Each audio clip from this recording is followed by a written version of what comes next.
Welcome back to High-Speed Torah.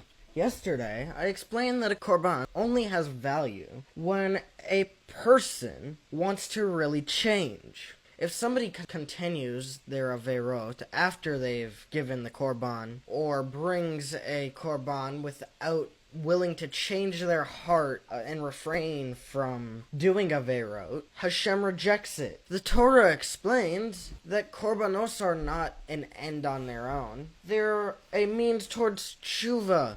If someone who does averos continues with the same wrongdoing, offering a korban becomes repulsive to Hashem. He doesn't want it. There's no point in it. The Nevi'im spoke very sharply about this during the period of the first Beis Hamikdash. In Sefer Yeshayahu, Hashem asks, "What purpose do your sacrifices serve?" He continues, "I do not want the blood of bulls, lambs, or goats. Who asked you to trample my courtyards?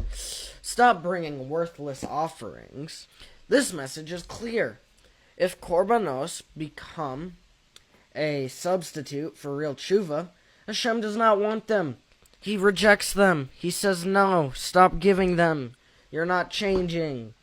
And this is why when the Jewish people ignored the warnings of the prophets and continued doing averot, even while bringing korbanos, Hashem brought the downcoming of the Beis Hamikdash. He destroyed it because he saw no point to it if people were going to keep bringing korbanos but keep doing sins. He saw no point in having the Beis Hamikdash. Now, many Jews didn't realize how fortunate they were to have the Beis Hamikdash in the times of that, while they were in the times of the Beis Hamikdash. In the time of the Beis Hamikdash, a Jew who did an avera would walk through Yerushalayim troubled and anxious. He felt guilty. He felt the weight of what he had done. But after offering his korban, after completing the process of tshuva, he walked out of the Beis Hamikdash as a tzaddik, completely forgiven. His joy knew no bounds. Yerushalayim was known as the joy of the entire earth, because Jews understood that korbanos were a direct, guaranteed path back to Hashem. Not just a way to get rid of your averot, not just a way to say, oh, here's an offering, I'm sorry, but I'm going to keep doing it. It's a way to get close to Hashem. People didn't walk around with guilt or doubt. They walked uplifted and confident that Hashem accepted them and approved of them. And yeah, although we had a lot of korbanos for averot, not every korban was for an avera. Many of the korbanos were for gratitude, joy, celebration, thanksgiving to Hashem. But even these positive korbanot had the same purpose, to bring a person closer to Hashem. The root of the word korban, kof resh bet, means to come close. Now you may be asking though, how to achieve what korbanos once did? Since korbanos are no longer a part of our avoda, our sages taught several replacements. Davening, our daily davening, especially korbanos in Shmona Esrei, were established to the minor korban process. Shachris corresponds to the morning tamid, mincha to the afternoon tamid, and marv to the evening tamid. When we daven sincerely, it has a spiritual effect that the korbanos once had. Secondly, studying the laws of the korbanos. The Gemara says that one who studies the laws and learns the laws of a korban, it is considered as if he offered it himself. 3. Tshuva.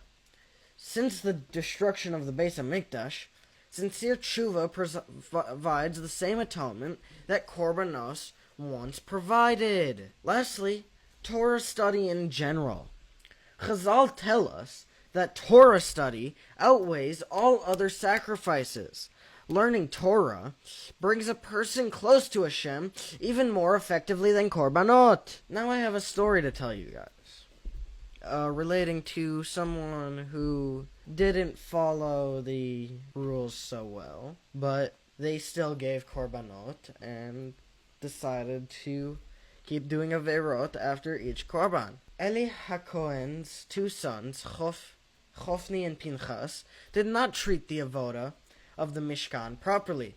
They acted without the proper reverence, and they benefited personally from the korbanos brought by the nation.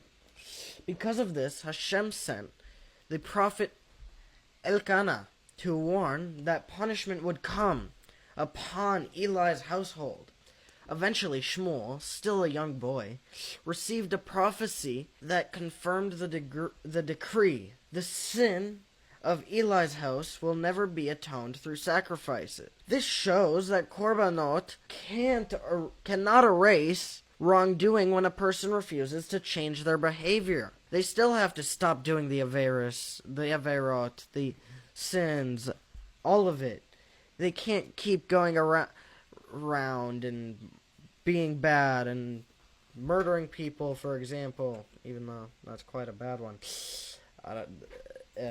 The message from all these sources, though, is consistent. Korbanos were never meant to replace tshuva. They were tools to help a person feel and achieve closeness to Hashem. Without sincerity, korbanos were meaningless and sometimes even offensive to Hashem. Today's tefillah, tshuva, and Torah study take their place, even learning korbanot, offering us the same opportunity for closeness and forgiveness. The essence of a korban, kuf, resh, and bet, kiruv, come close, is still fully available to us today.